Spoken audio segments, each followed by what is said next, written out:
Once a week in Moniwa, like in every town in Burma, trainee Buddhists go begging.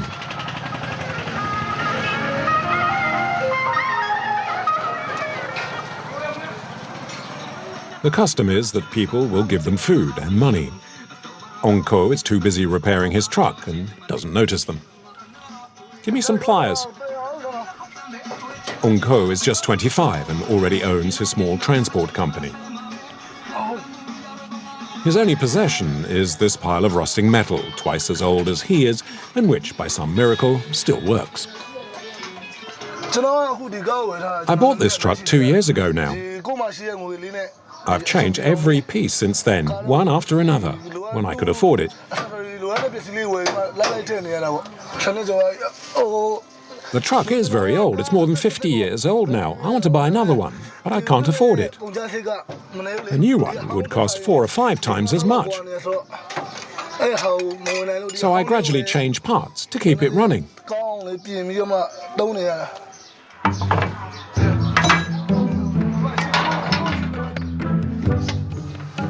Careful, don't hurt yourself. Okay, take the belt out. I'll lower the box. Give me a wedge to keep it there.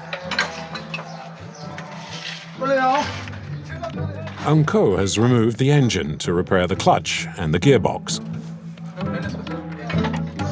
Okay, it's moving. It's frustrating work. Every time he dismantles one piece, he finds another problem.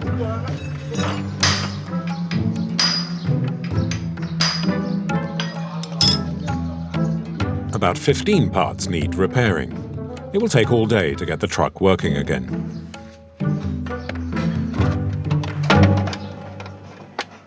I know my truck isn't the most attractive thing. It doesn't have a nice paint job, but at least it works well.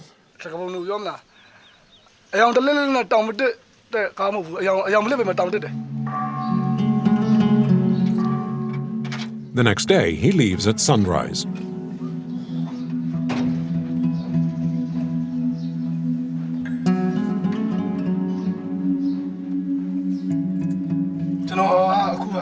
I pray to Buddha, and for my parents too. I really think it helps me make my journey without trouble. And that's why every time I'm about to leave, it's the first thing I do.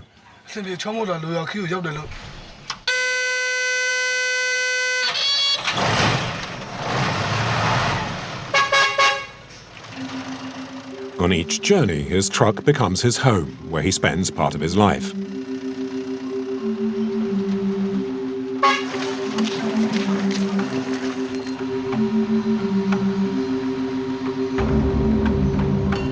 Like at home, he removes his shoes before getting in.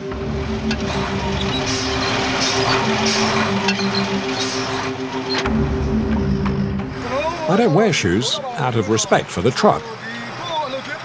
We Buddhists believe anything that helps you live is beneficial. The truck allows me to live, so it's a benefactor. So I never wear shoes in the cabin or even in the trailer. And besides, if I did wear shoes, I wouldn't be able to feel the pedals, would I?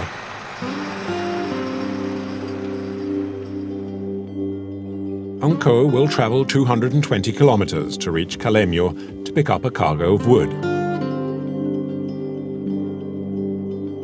The trouble on this road is the number of rival truck drivers. If he's late arriving, he'll need to wait his turn. And losing time means losing money. To remain competitive, he'll try a new route, a shortcut he's never driven before. Which way is it now?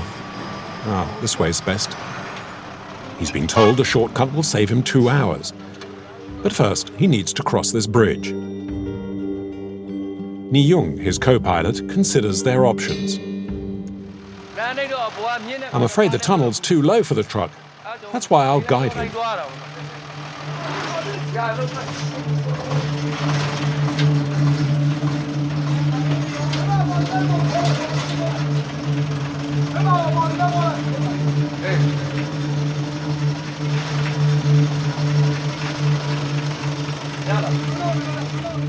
It's a matter of inches. But there's no choice, and this time, the spirits are against him. The roof's stuck under the bridge. We can't go forward, we'll have to reverse.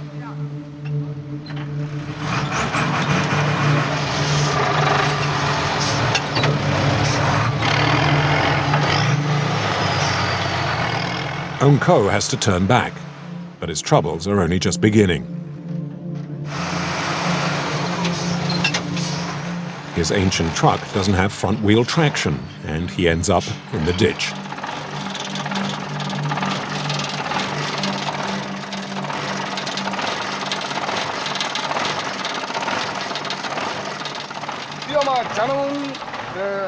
The front wheel is stuck fast in the mud. Well, I'll try and get it out.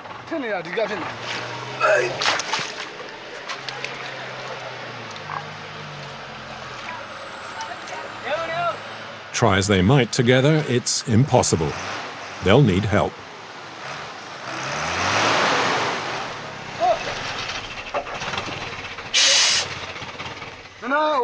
Can you help? My front wheel's stuck. Hang on, I'll get a cable to pull you out.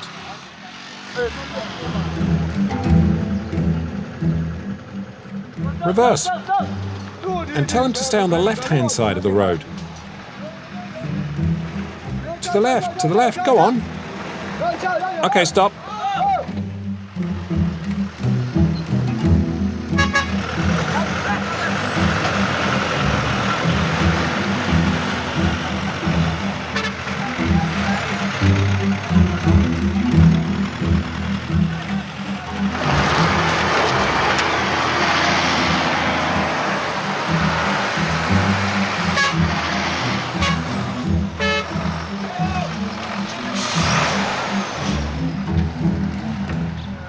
Shortcuts are great for saving time, but not always. In fact, his shortcut has cost him 2 hours.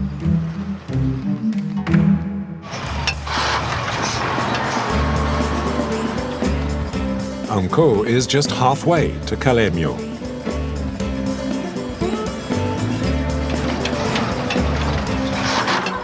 It's tough. You need a lot of power, and you have to be strong. Driving in these conditions makes me ache, especially my arms. Turning the wheel, changing gears, you need strength for that. He's taken another route again, which, in theory, should make up the time he lost earlier. In theory. That's the way we need to go. Down there.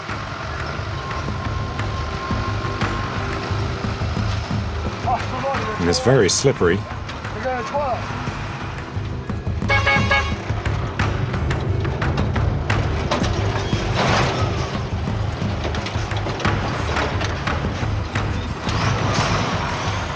Keep coming, keep coming.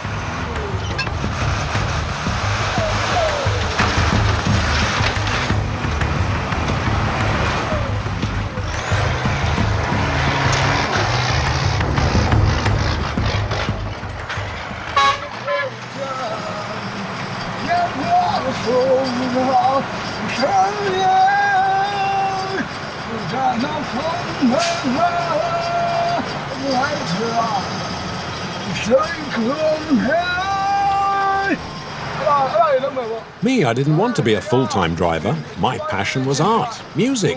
I'd have loved to have composed songs and play music. I tried hard, but for the sake of the family, I had to become a driver.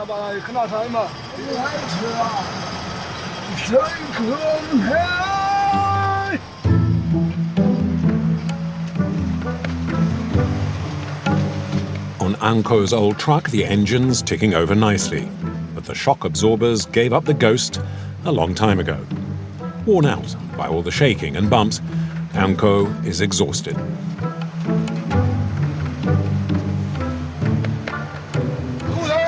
My body aches all over. My back hurts, of course, for sitting all the time and driving over bumps. But it's my arms that really hurt. Actually, it hurts everywhere.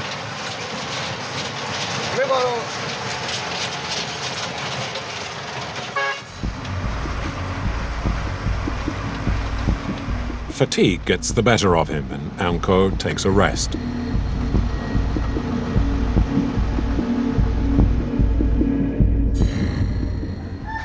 He doesn't even have the strength to wait for lunch.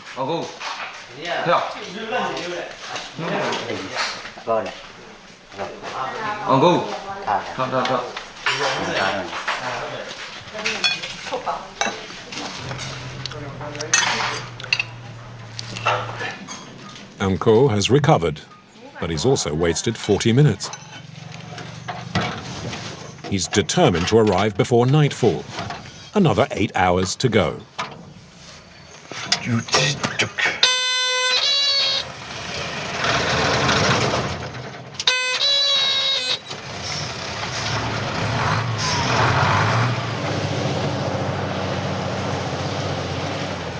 A few kilometers further on, the mud makes the road inaccessible, especially to trucks.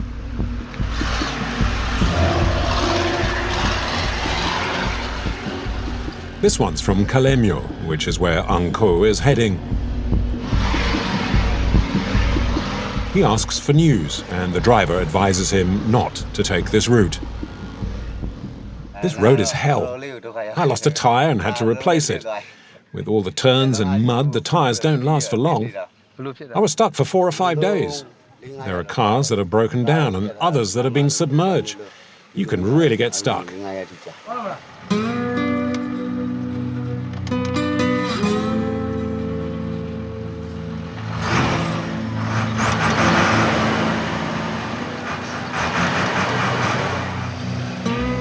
Once again, Anko has to find another way.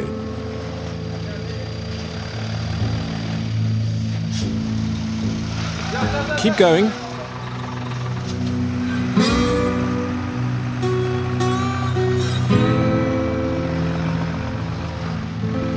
But on the very first turn, there's trouble.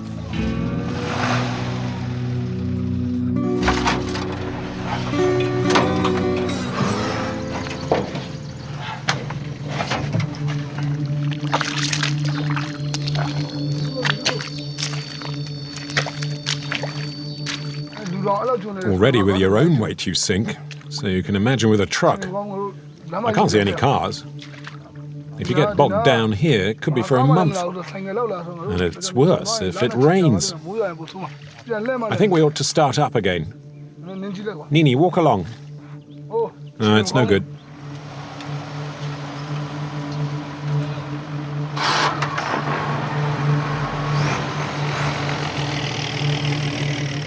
Anko turns back. He's reluctantly rejoining the main road.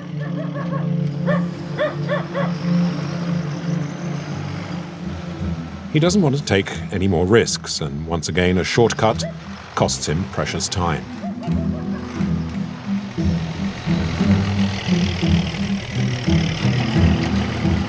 As he reaches Kilometer, journey's end, it's almost dark, and the competition is already here.